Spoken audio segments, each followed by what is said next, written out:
Well, it was most bizarre display of confrontation between elected government and Lieutenant Governor administration in Jammu and Kashmir today. Yesterday, entire government was literally under house arrest, and what Chief Minister Omar Abdullah termed it as tyranny of unelected and elected government being locked up by the unelected government in Jammu and Kashmir. But what happened today, nobody had thought that 10 months after elections, massive participation of people in elections, reposing faith in democracy, and what happened with the Chief Minister and Cabinet today. I am joined by Chief Minister Omar Abdullah. So something nobody had thought it is going to play out like this. Jammu and Kashmir has this amazing way of confounding expectations. Confounded expectations last year, parliament elections, assembly elections, and today. Those were positive, this one less so. But it's not about what happened to me, it's not about what happened to my ministerial colleagues. It's about the wider message you're sending to the people of Jammu and Kashmir about what democracy means. It's, how do I put it? It's almost as if you're telling the people of Jammu and Kashmir that really their voice doesn't matter, and their choices don't matter, and their sentiment doesn't matter, and their feelings don't matter. So tomorrow, if you have an election and 20% people come out instead of 60%, please remember this day and remember who to blame. Because if you are going to continue to mess with democratically elected institutions, if you are going to go out of your way to try and project them as being powerless, then don't expect a result like Delhi. I think somebody in the BJP seems to feel that if they are able to project us as powerless, tomorrow the people of Kashmir will select the BJP. They won't. They will just not select anybody. And if that is what Government of India wants, after a successful election, they want the next one to be entirely unsuccessful, then continue to behave like this. But don't blame us then for what happens. For the last 10 months, we have seen there was sort of bonhomie between you and the Prime Minister. You would praise each other, Governor, and would say that Lieutenant Governor, we have good working relations. You have also not chosen the path of confrontation. You are saying, I will choose the path of cooperation. What happened? What changed in the last 24 hours? Don't ask me. Ask the people who did this. Nazir, if we had been quietly allowed to go and do what we wanted to do, which was just to offer Fatiha at the graves of those martyrs, would you be here sitting and talking to me? No. Would your channel be interested? No. It would have been a non-event that would not have been reported anywhere. Please ask the idiots who did this today.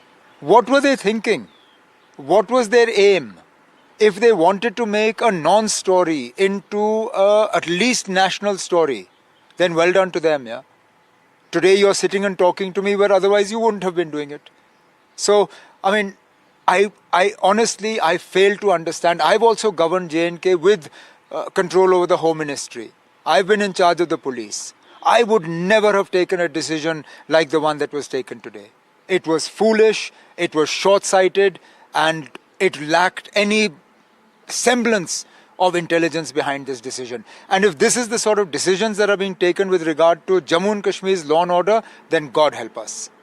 Even Mirwais has tweeted about you and said it was a taste of helplessness or powerlessness, and that would also tell you what common man is feeling here.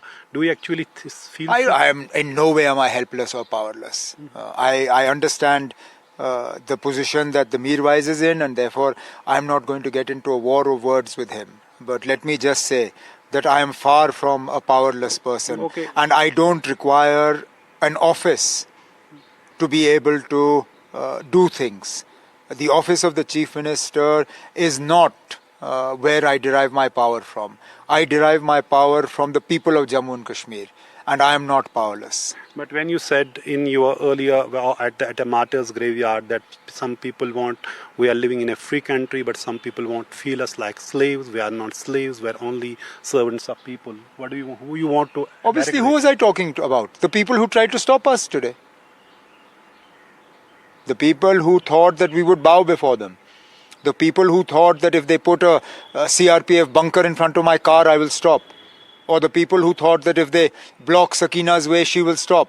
She got on a scooter and reached there. My father reached there in a three-wheeler. We will not bow before these people. Our masters are first the Lord Almighty, Allah, and then the people of Jammu and Kashmir. Nobody else. But why it has reached to this point where we see 13 July 1931 event has become so controversial, even the elected chief minister and his entire cabinet is stopped, and what you say, they tried to manhandle or physically push you. Again, that's a question for the people who take these short-sighted decisions. At the end of the day, who were these people who laid down their lives in 1931, and why were they doing it? They did it precisely to stop what we saw today. They did it to stop authoritarian rule. They did it. It was basically a sacrifice for the freedom against British rule. At the end of the day, however you choose to interpret history, all the royal families that were ruling various states and principalities were doing so with the permission of the British or not? Yeah, they were appointed. They were appointed and supported by the British. Therefore, if anybody rose up against them, it was... You are talking of Maharaja of Kashmir. I am saying that the people who laid down their lives on the 13th of July 1931 were essentially doing so against the hegemony and the rule of the British. In the rest of the country, you celebrate those people. In Jammu and Kashmir, you villainize them. But what do you expect from people who to this day consider the person who killed the father of the nation to be a hero? If you celebrate the person who killed Mahatma Gandhi, then obviously you will treat the people who laid down their lives against British rule as villains. But local BJP has been, they were miscreants, they were arsonists, communal, and all these martyrs. Because they were Muslims. Had they been any other religion, the BJP would have had no problem with them. They would have been saluting them. Their only problem, unfortunately for the BJP, is that they belong to the Muslim majority community. Well, let me come to besides this, today's incident, just few days after Operation Sindoor, India sent delegations across the world talking about the democracy in Jammu and Kashmir and how Pakistan is trampling that democracy with terrorism. Today's incident somehow belittling that narrative. Nazir, that's a question for those people who did this. They need to see to what extent is their commitment to democracy real. To what extent do they actually want democracy to flourish in Jammu and Kashmir? To what extent do they want to sort of live up to their promises to the people of J&K? At the end of the day, Jammu and Kashmir was promised statehood.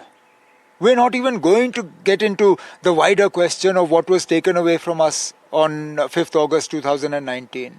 I'm simply saying right now that what was promised to us should be given to us.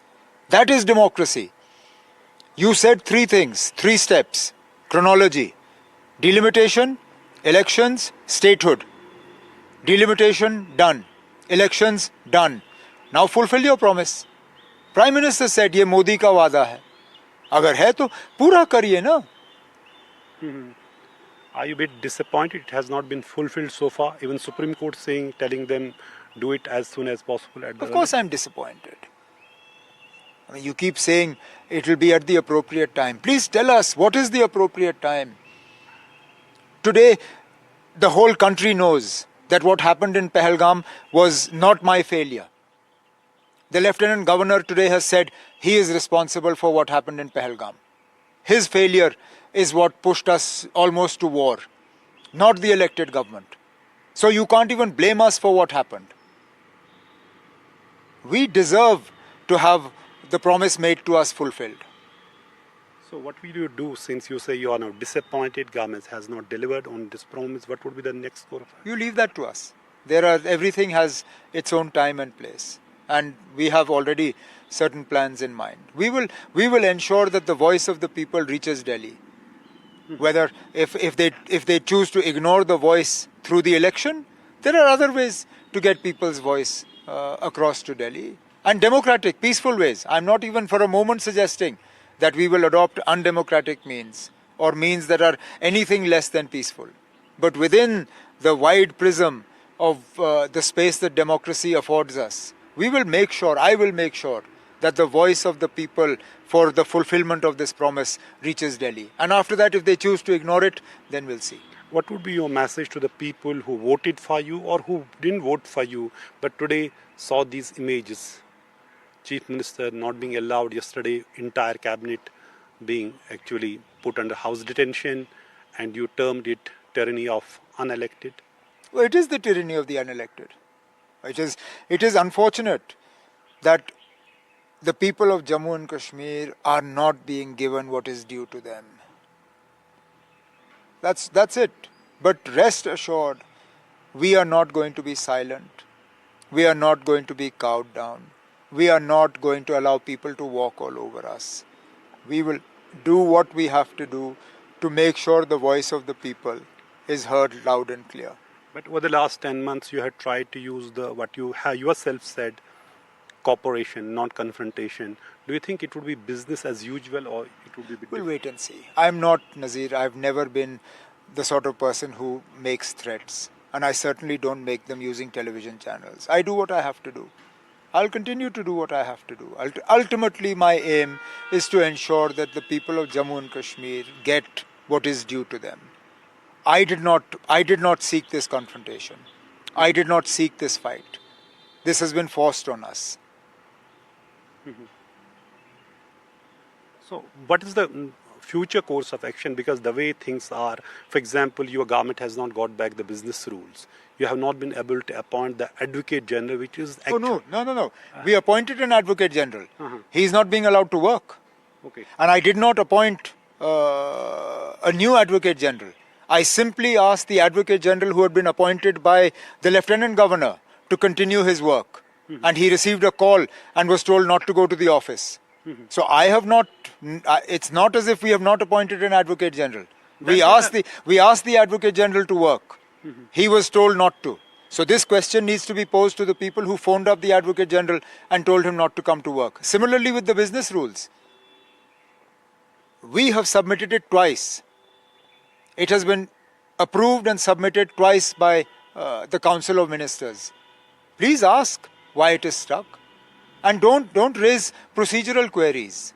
Please tell me, is there something substantially wrong with the business rules? But please rest assured, a conversation is already going on around the business rules.